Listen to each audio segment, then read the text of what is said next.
Bienvenue, cher ami, chère âme. Bienvenue dans cet espace sacré, un sanctuaire de prière où le ciel touche la terre. Je vous invite à laisser derrière vous, ne serait-ce que pour ce temps précieux, les bruits du monde, les angoisses du matin, les listes de tâches qui pressent déjà votre esprit.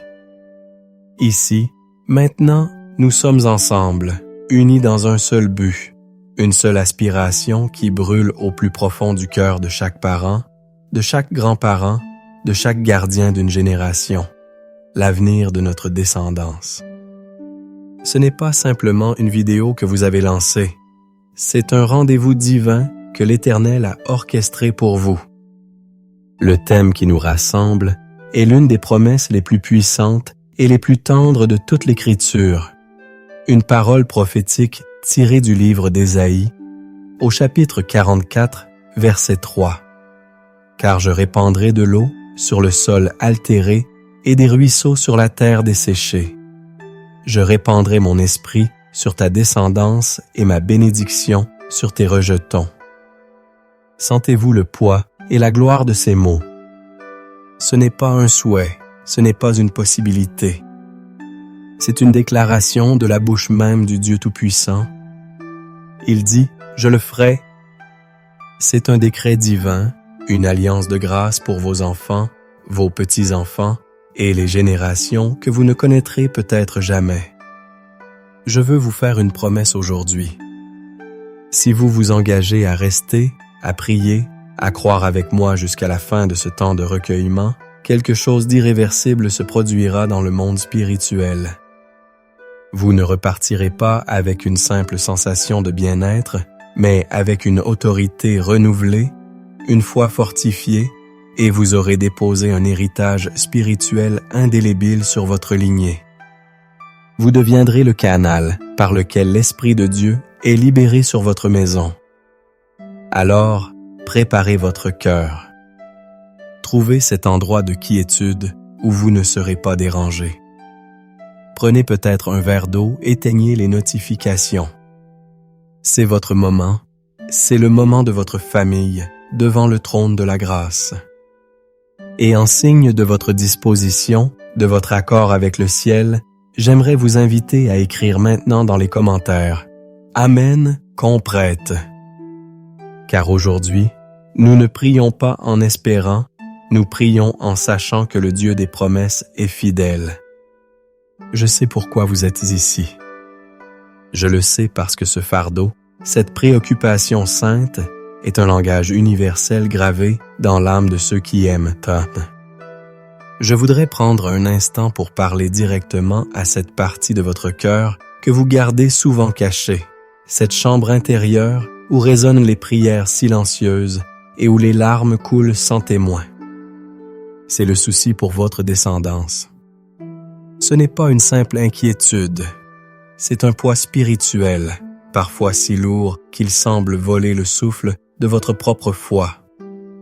Je vois les matins où votre première pensée n'est pas pour la journée à venir, mais pour un fils, une fille, un petit enfant dont vous n'avez pas de nouvelles. Vous vous levez, et le silence de la maison semble crier leur absence, non pas physique peut-être, mais spirituelle. Vous regardez le monde qui les entoure, un monde saturé d'influences contraires, une culture qui célèbre ce que la parole de Dieu condamne et un frisson de peur parcourt votre siècle. Comment peuvent-ils naviguer dans cet océan de confusion sans le gouvernail de la foi?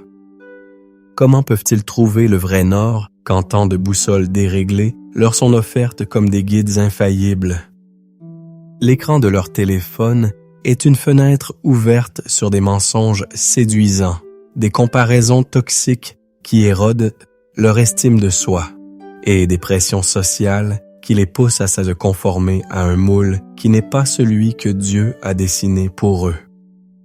Et vous vous sentez impuissant, comme un gardien de phare qui voit les navires, qu'il aime se diriger vers les récifs, et tout ce que vous pouvez faire, c'est faire briller votre lumière et prier pour qu'il la voie à temps. Cette douleur a des racines profondes. Elle vient peut-être des échecs de votre propre passé. Vous vous souvenez des mots que vous n'auriez pas dû dire, de la patience que vous n'avez pas eue, des exemples que vous n'avez pas toujours donnés. Une voix insidieuse, celle de l'accusateur, vous murmure à l'oreille « C'est de ta faute ». Si seulement tu avais été un meilleur parent. Ce fardeau de la culpabilité est un poison qui paralyse la prière et étouffe l'espérance.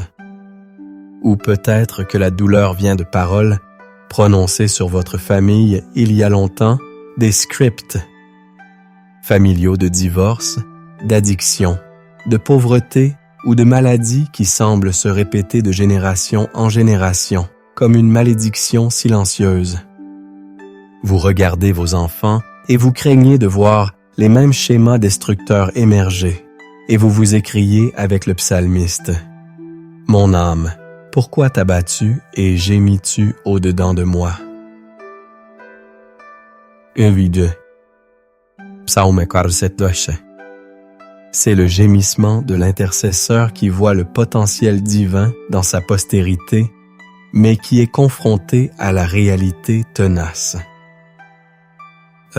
De la nature humaine et du combat spirituel. Je pense à cette grand-mère qui prie seule dans sa chambre chaque soir, son chapelet usé par les décennies de supplication, le visage de chaque petit enfant gravé dans sa mémoire. Je pense à ce père qui travaille dur, qui essaie de tout pourvoir matériellement, mais qui sent un fossé se creuser entre lui et son adolescent, un fossé que les mots ne semblent plus pouvoir combler. Je pense à cette mère célibataire qui se bat sur tous les fronts et qui, la nuit venue, s'effondre en demandant à Dieu la force de continuer et la sagesse pour guider ses enfants seuls. Peut-être est-ce une relation brisée, un enfant qui ne vous parle plus, qui a rejeté non seulement votre foi, mais aussi votre amour. La douleur d'un tel rejet est une épée dans l'âme, un deuil vivant que vous portez chaque jour. C'est pour cela que la parole de Dieu est un tel baume. Car Dieu connaît cette solitude. Il comprend cette agonie. Jésus, regardant Jérusalem, a pleuré sur elle en disant « Jérusalem, Jérusalem, combien de fois ai-je voulu rassembler tes enfants, comme une poule rassemble ses poussins sous ses ailes, et vous ne l'avez pas voulu. » Matthieu 23:7. Il connaît la douleur d'un amour qui n'est pas reçu. Il comprend l'attente patiente et l'espérance persévérante.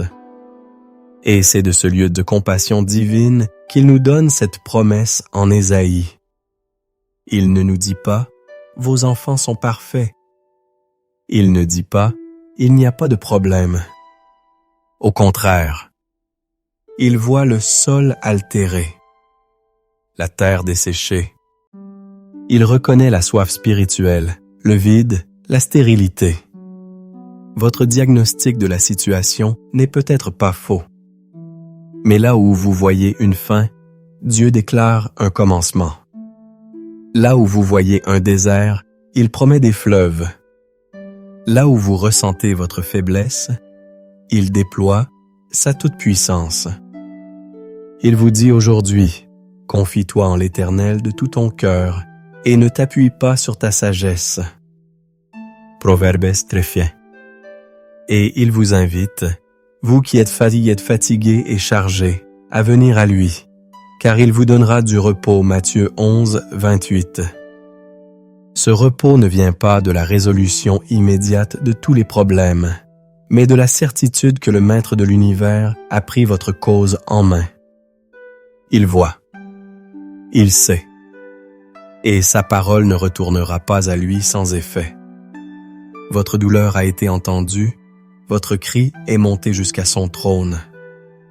Et maintenant, préparez-vous à recevoir sa solution. Pour véritablement saisir la portée de la promesse d'Ésaïe 44:3, nous devons nous immerger dans sa profondeur théologique et spirituelle.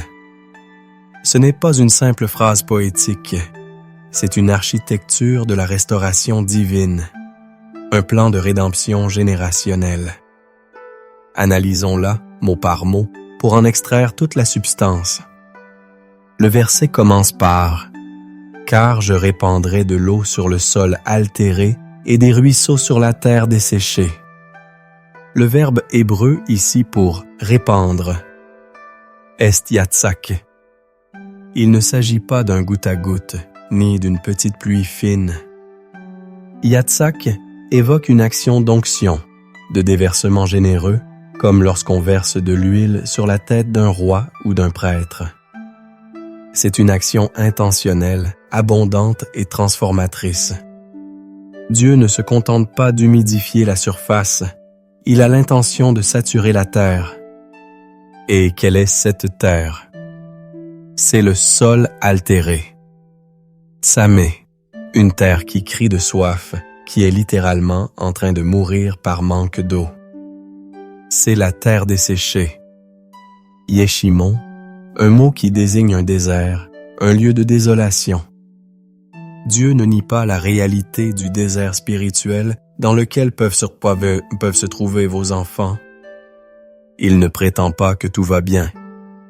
Au contraire, sa puissance se manifeste de la manière la plus éclatante précisément dans ces lieux arides. La soif de vos enfants, leur recherche de sens dans des citernes crevassées, n'est pas un obstacle à l'œuvre de Dieu, c'en est la condition. C'est sur cette terre-là qu'il a choisi de déverser sa gloire. Voyez-vous comment cela change votre perspective? Votre prière n'est pas une tentative de convaincre un Dieu. Le réticent. C'est un acte de foi qui aligne votre cœur avec le désir passionné de Dieu de transformer le désert de votre descendance en un jardin luxuriant. Puis vient le cœur de la promesse. 1. Je répandrai mon esprit sur ta descendance. Le mot hébreu pour esprit est ruach. C'est l'un des mots les plus riches de la Bible. Ruach signifie le souffle, le vent, la vie. C'est le Ruach Elohim qui planait sur les eaux au commencement de la création Genèse 1:2. C'est le Ruach que Dieu a soufflé dans les narines d'Adam pour lui donner la vie Genèse 2:7. C'est le Ruach qui a rempli la vallée des ossements desséchés dans la vision d'Ézéchiel et qui les a fait revivre pour devenir une armée puissante, Ézéchiel 37. Lorsque Dieu promet de répandre son Ruach sur votre descendance, il ne promet pas simplement une amélioration morale ou un comportement religieux. Il promet une nouvelle création. Il promet de souffler sa propre vie divine dans leurs âmes. Il promet une résurrection spirituelle. C'est la promesse de la nouvelle alliance annoncée par les prophètes et accomplie à la Pentecôte. C'est le don promis par Jésus lui-même. La dernière partie de la promesse est « Et ma bénédiction sur tes rejetons ». Le mot hébreu. Hébreu pour bénédiction est beraka. Dans la pensée hébraïque, la beraka n'est pas un simple vœu pieux. C'est une transmission de puissance, de faveur, de capacité et de but. Lorsque Isaac bénit Jacob, il lui transféra un destin Genèse 27. Lorsque Dieu bénit Abraham, il le rendit capable de devenir le père d'une multitude Genèse 12. La bénédiction de Dieu est une force créatrice. Promettre sa beraka sur vos rejetons. Une image botanique magnifique qui évoque de jeunes pousses jaillissant d'un arbre signifie que Dieu s'engage à faire prospérer vos enfants non seulement matériellement, mais surtout dans leur identité et leur appel divin. Il promet de les équiper pour accomplir les œuvres qu'il a préparées d'avance pour eux. Éphésiens 2:10. L'histoire du salut est tissée de cette promesse intergénérationnelle. Pensez à Abraham. Dieu l'appelle et lui dit « Je te bénirai, et en toi toutes les familles de la terre seront bénies. » Genèse 2:3. La promesse n'était pas seulement pour lui, mais pour sa descendance, pour Isaac, pour Jacob, et à travers eux, pour le monde entier. Abraham a dû attendre 25 ans dans la foi pour voir le début de l'accomplissement de cette promesse avec la naissance d'Isaac. Votre prière aujourd'hui vous place dans cette lignée de foi d'Abraham. Vous vous tenez sur la promesse, même si vous ne voyez pas encore son accomplissement. Pensez à Moïse. À la mer Rouge, le peuple voit une armée enragée derrière lui et une mer infranchissable devant lui. C'était une situation de désert, de mort certaine. Mais Moïse, se tenant sur la parole de Dieu, lève son bâton et Dieu ouvre un chemin là où il n'y en avait pas. Dieu transforme l'obstacle en miracle. Votre intercession est ce bâton levé au-dessus de la mer d'impossibilités qui semble engloutir vos enfants.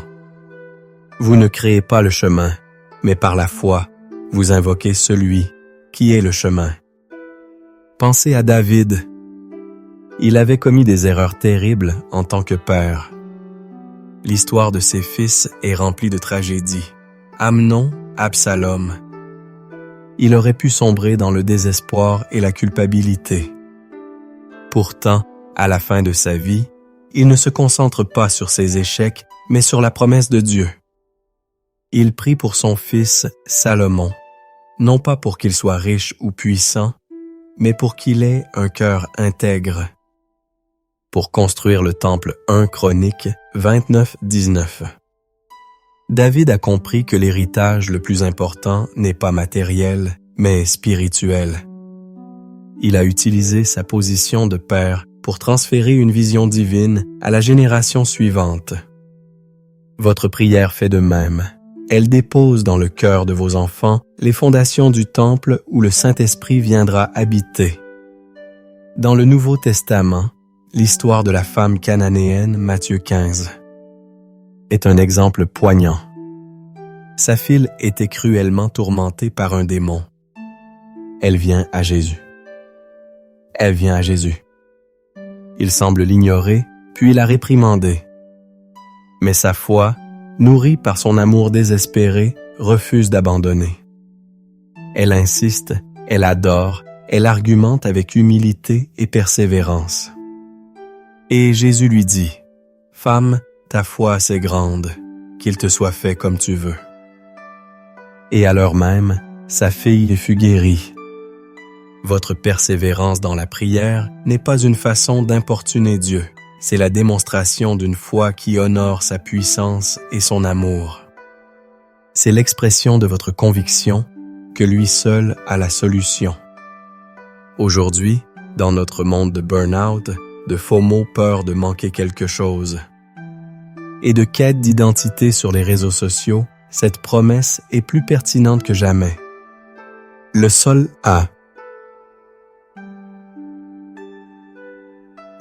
altéré est l'âme de cette génération, bombardée d'informations, mais assoiffée de vérité. La terre desséchée est leur cœur, qui a connu tant de déceptions relationnelles et qui a peur de faire confiance. Répandre l'Esprit de Dieu sur eux, c'est leur donner la seule chose qui puisse véritablement étancher leur soif, une rencontre personnelle et transformatrice avec le Dieu vivant. C'est les reconnecter à leur véritable identité, non pas basée sur des likes, mais sur leur statut d'enfant bien-aimé de Dieu. C'est remplacer leur anxiété par une paix qui surpasse toute intelligence. Votre routine spirituelle du matin n'est donc pas un simple rituel. C'est un acte prophétique. Chaque prière est une goutte d'eau sur cette terre sèche. Chaque verset proclamé est une semence de vie plantée dans le sol de leur cœur. Vous êtes un partenaire de Dieu dans l'accomplissement de sa promesse. Maintenant, alors que la vérité de cette promesse commence à irriguer nos âmes, nous allons passer de l'écoute intellectuelle à la rencontre spirituelle. Nous nous préparons à entrer dans le lieu très saint, non pas par nos propres mérites, mais par le sang précieux de l'agneau, Jésus-Christ. C'est un moment sacré de transition où nous préparons le terrain de notre propre cœur avant de nous tenir dans la brèche pour nos descendants. Je vous invite d'abord à un acte de repentance. Non pas une repentance chargée de culpabilité, mais une repentance libératrice. Demandons pardon au Seigneur pour toutes les fois où nous avons laissé la peur, l'anxiété et le besoin de contrôle prendre le dessus sur notre foi en ses promesses.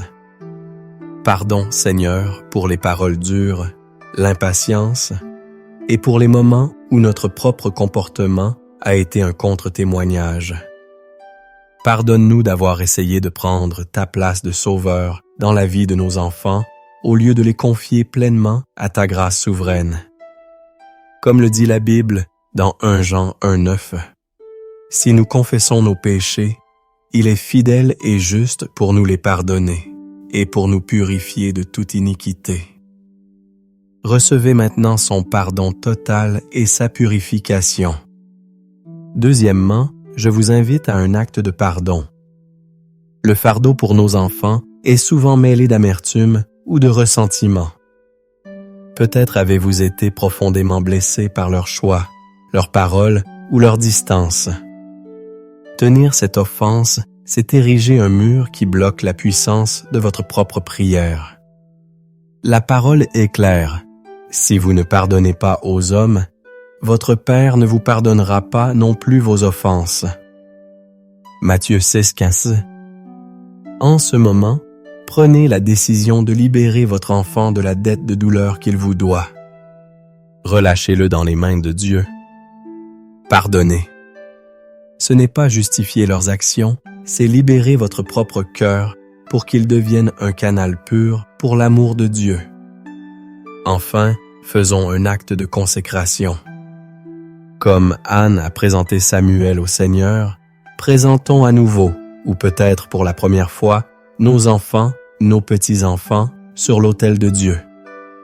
Nous renonçons à notre sentiment de propriété sur eux. Ils ne nous appartiennent pas, ils sont un héritage de l'Éternel. Nous les lui remettons entièrement, leurs espoirs, leurs peurs, leurs échecs, leurs succès, leur avenir. Nous les dédions à ses desseins. Car nous savons, comme le dit Jacques 5,16, que la prière fervente du juste a une grande efficacité. Notre cœur est maintenant prêt. Le chemin est libre. Nous pouvons nous approcher du trône avec une sainte assurance pour plaider la cause de notre postérité. Père céleste, Dieu d'Abraham, d'Isaac et de Jacob, Dieu de nos pères et de nos mères, dans la foi, nous nous présentons devant toi ce matin, non pas avec arrogance, mais avec l'humble confiance d'enfants bien-aimés. Nous venons au nom qui est au-dessus de tout autre nom, le nom de Jésus-Christ, notre Seigneur et Sauveur. Nous t'adorons, ô toi qui es, toi qui es le commencement et la fin, l'alpha et l'oméga. Le temps est dans tes mains. Les générations défilent devant ta face et tu restes le même. Ton amour et ta fidélité ne changent à jamais fait. Nous te louons parce que tu es le Dieu qui fait des promesses et qui les accomplit.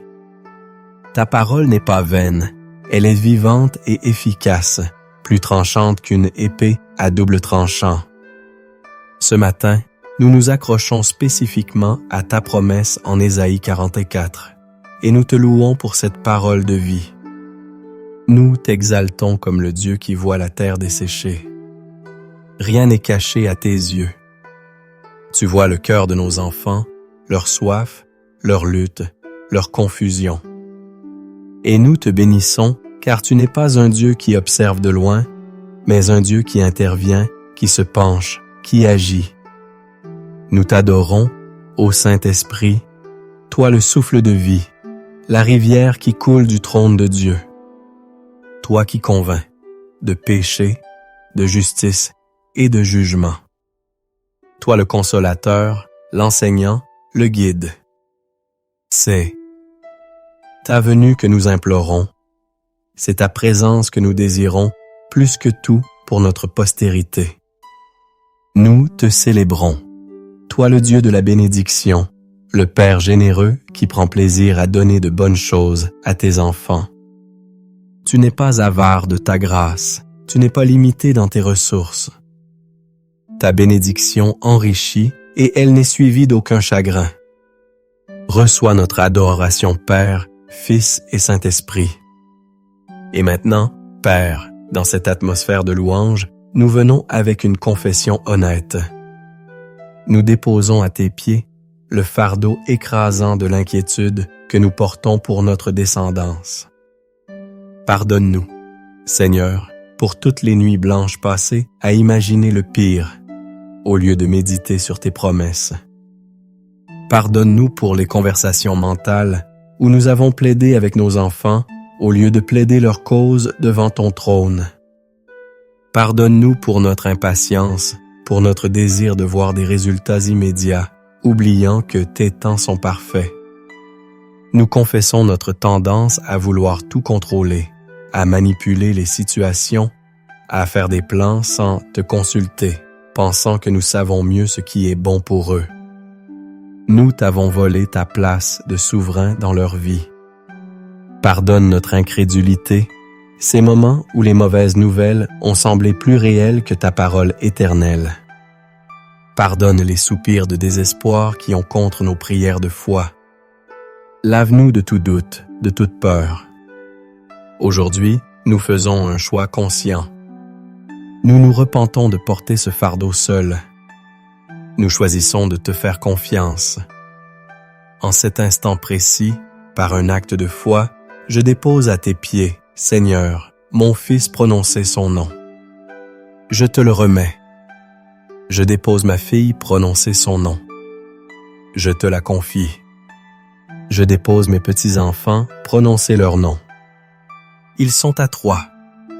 Je te remets leur lutte, leurs doutes, leur fréquentation, leur avenir. Je te donne mon droit de m'inquiéter. Je te donne mon besoin de comprendre. Je prends ton joug qui est doux et ton fardeau qui est léger. Et sur la base de cette reddition, maintenant, je me tiens sur la muraille comme une sentinelle et je commence à proclamer ta parole sur ma lignée. Je refuse de décrire le problème plus longtemps, je choisis de décréter la solution. Sur la base de ta parole, en Ésaïe 44, 3, je déclare par la foi, Père, tu répands maintenant même ton eau aux vives sur le sol assoiffé de ma famille. Tu envoies des fleuves de ta présence dans les déserts de leur vie. Je déclare que ce qui était stérile devient fertile au nom de Jésus. Je déclare que la sécheresse spirituelle prend fin aujourd'hui. Père, au nom de Jésus, je déclare que tu répands ton esprit, ton ruach, ton souffle de vie sur ma descendance. Je déclare qu'ils reçoivent un esprit nouveau et un cœur nouveau. Je prophétise sur les ossements desséchés et je dis, reprenez vie au nom de l'Éternel. Je déclare qu'ils seront une génération qui te connaîtra, non pas par la religion de leurs parents, mais par une révélation personnelle de Jésus-Christ. Je déclare qu'ils seront remplis du Saint-Esprit et de feu. De plus, Père, je proclame ta bénédiction, ta béraka, sur mes rejetons. Je déclare qu'ils sont la tête et non la queue, qu'ils sont en haut et non en bas. Je déclare qu'ils sont bénis à leur entrée et à leur sortie. Je déclare que la faveur de Dieu les entoure comme un bouclier. Je déclare qu'ils prospèrent dans leur âme, dans leur corps et dans tout ce qu'ils entreprennent pour ta gloire. Je déclare la promesse de Joël 2,28 sur eux. Vos fils et vos filles prophétiseront, vos vieillards auront des songes et vos jeunes gens des visions. Je déclare qu'ils seront des instruments puissants entre tes mains pour le réveil des derniers temps. Et en vertu de cette parole prophétique, je me lève avec l'autorité que tu m'as donnée en Christ Jésus. Au nom de Jésus, je lis l'esprit du monde qui cherche à séduire et à aveugler mes enfants. Je me dresse contre l'esprit de rébellion, de confusion d'impureté et de mensonge. Toute forteresse de pensée qui s'est élevée contre la connaissance de Christ dans leur esprit, je commande maintenant qu'elle soit renversée et détruite par la puissance du Saint-Esprit, conformément à 2 Corinthiens 10, 5. J'annule tout décret de l'ennemi contre leur destinée. Je brise le pouvoir de toute parole négative qui a été prononcée sur eux, que ce soit par des étrangers, par des membres de la famille, ou même par moi-même dans un moment de colère ou de frustration. Je déclare que seules les paroles de bénédiction de l'Éternel auront de l'effet dans leur vie. Je brise tout cycle générationnel de péché, de maladie, de pauvreté ou de divorce. Je déclare qu'en Christ, ils sont une nouvelle création et que la malédiction est brisée. Je place le sang de Jésus comme une ligne de démarcation sur ma famille.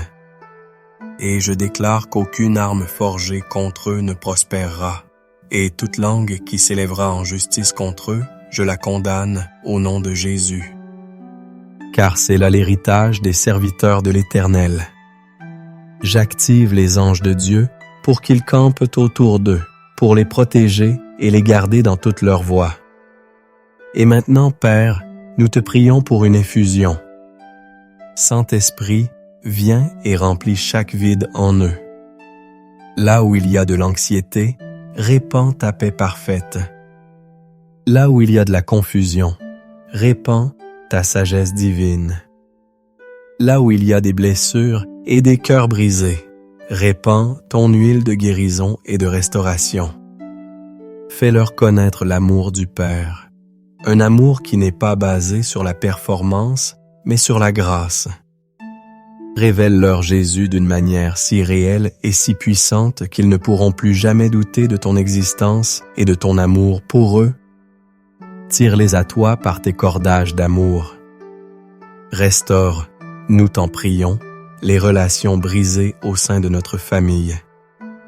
Crée des ponts là où il y a des murs. Donne-nous, parents et grands-parents, la sagesse de savoir quand parler et quand nous taire, quand agir et quand simplement prier. Fais de nos foyers des havres de paix, des avant-goûts du ciel. Nous te le demandons tout cela avec foi, croyant que nous l'avons déjà reçu. Car c'est ta volonté, c'est ta promesse. Au nom puissant et glorieux de Jésus. Amen. Maintenant, après avoir parlé, il est temps d'écouter. Je vous invite à prendre quelques instants dans le silence le plus complet. Ne vous pressez pas. Ne pensez pas à la suite. Soyez simplement ici dans sa présence. Fermez les yeux. Respirez profondément et expirez lentement en relâchant toute tension. Taisez toute voix intérieure. Faites taire l'anxiété. Faites taire le doute. Et tendez l'oreille de votre cœur. Le bon berger connaît le nom de ses brebis, et ses brebis connaissent sa voix. En ce moment même, il parle à votre cœur. Il peut vous donner une image, un mot d'encouragement, un verset, une instruction, ou simplement une paix profonde qui confirme qu'il a entendu. Ne méprisez pas les petites choses. Accueillez sa douce présence. Il vous dit, « Ne crains pas, car je suis avec toi. Ne promène pas des regards inquiets, car je suis ton Dieu. Je te fortifie. Je viens à ton secours. Je te soutiens de ma droite triomphante. » Laissez cette parole infuser votre âme. Dieu parle à votre cœur en cet instant. Et maintenant, en tant que serviteur de l'Éternel et sur la base de sa parole infaillible, je voudrais libérer sur vous et sur votre descendance une déclaration prophétique de bénédiction. Recevez ces paroles non comme venant d'un homme, mais comme un écho du cœur de Dieu pour vous. Pour votre descendance dans sa vie spirituelle, je déclare que vos enfants entendront la voix du bon berger et qu'ils le suivront. Ils ne suivront pas la voix de l'étranger, mais ils connaîtront intimement la voix de leur Créateur. Ils développeront une faim et une soif pour sa parole et pour sa présence qui surpassera toutes les attractions de ce monde. Mes brebis entendent ma voix, je les connais, et elles me suivent. Jean 10:26. Pour votre descendance, dans sa santé physique et mentale, je déclare qu'ils marchent dans la santé divine. Je proclame la puissance de la croix sur leur corps et sur leur âme. Toute maladie, toute infirmité, toute tendance à la dépression ou à l'anxiété est soumise au sang de Jésus. Ils sont forts et pleins de vie pour accomplir la course que Dieu a tracée pour eux. C'est par ces meurtrissures que nous sommes guéris. Ésaïe 53:5. Pour votre descendance, dans ses finances, je déclare qu'ils sont libérés de l'esprit de pauvreté et de mammon. Je leur prophétise une onction de sagesse financière, de générosité et d'intégrité. Ils ne seront pas des esclaves de la dette, mais ils prêteront à beaucoup de nations. Leurs mains sont bénies, leur travail est béni. Ils seront des canaux de provision pour l'avancement du royaume. L'Éternel t'ouvrira son bon trésor, le ciel, pour envoyer à ton pays la pluie en son temps et pour bénir tout le travail de tes mains. Tu prêteras à beaucoup de nations et tu n'emprunteras point. Deutéronome 28:12. Pour votre descendance, dans sa famille et ses relations futures, je déclare qu'ils auront la sagesse de bâtir leur maison sur le roc. Je prophétise sur eux des mariages solides, fondés sur Christ, remplis d'amour et de respect. Leurs enfants seront instruits par l'Éternel, et grande sera la paix de leurs enfants. Ésaïe 54:13. Votre lignée sera un témoignage de l'amour rédempteur de Dieu. Pour votre descendance, dans sa destinée et son appel, je déclare que les plans de Dieu pour leur vie s'accompliront sans faute. L'ennemi ne volera pas leur destinée. Ils découvriront et marcheront dans les œuvres bonnes que Dieu a préparées d'avance pour eux. Ils ne vivront pas une vie médiocre et sans but, mais une vie d'impact, de signification et de gloire pour Dieu. Bopch, car nous sommes son ouvrage, ayant été créés en Jésus-Christ pour de bonnes œuvres, que Dieu a préparées d'avance afin que nous les pratiquions. Éphésiens 2:10. Pour votre descendance, dans sa protection quotidienne, je déclare qu'ils habitent à l'ombre du Tout-Puissant. Ils sont gardés de tout mal, de tout accident, de toute attaque de l'ennemi. L'ange de l'Éternel campe autour d'eux. Je proclame sur eux un bouclier de protection divine, matin, midi et soir. L'Éternel gardera ton départ et ton arrivée, dès maintenant et à jamais. Psaume 120. Enfin, pour vous qui avez prié, et pour votre descendance, je déclare la joie et la paix du Saint-Esprit. Que votre maison soit remplie de rire, de chants et de la paix de Christ qui surpasse toute intelligence. Que le Dieu de l'espérance vous remplisse de toute joie et de toute paix dans la foi, pour que vous abondiez en espérance par la puissance du Saint-Esprit. Romains 15:3. Et maintenant, recevez la bénédiction sacerdotale d'Aaron. Que l'Éternel te bénisse et qu'il te garde. Que l'Éternel fasse luire sa face sur toi et qu'il t'accorde sa grâce. Que l'Éternel tourne sa face vers toi et qu'il te donne la paix. Au nom du Père, du Fils et du Saint-Esprit. Amen et Amen. Nous arrivons à la fin de notre temps ensemble, mais ce n'est pas une conclusion, c'est un commencement. Vous avez déposé aujourd'hui une semence éternelle dans le sol de votre héritage familial. Rappelez-vous la promesse centrale. Dieu lui-même s'est engagé à répandre son esprit et sa bénédiction sur votre descendance. Votre travail maintenant est de marcher par la foi, en arrosant cette semence de prière sata continue et en la protégeant de l'ivraie du doute.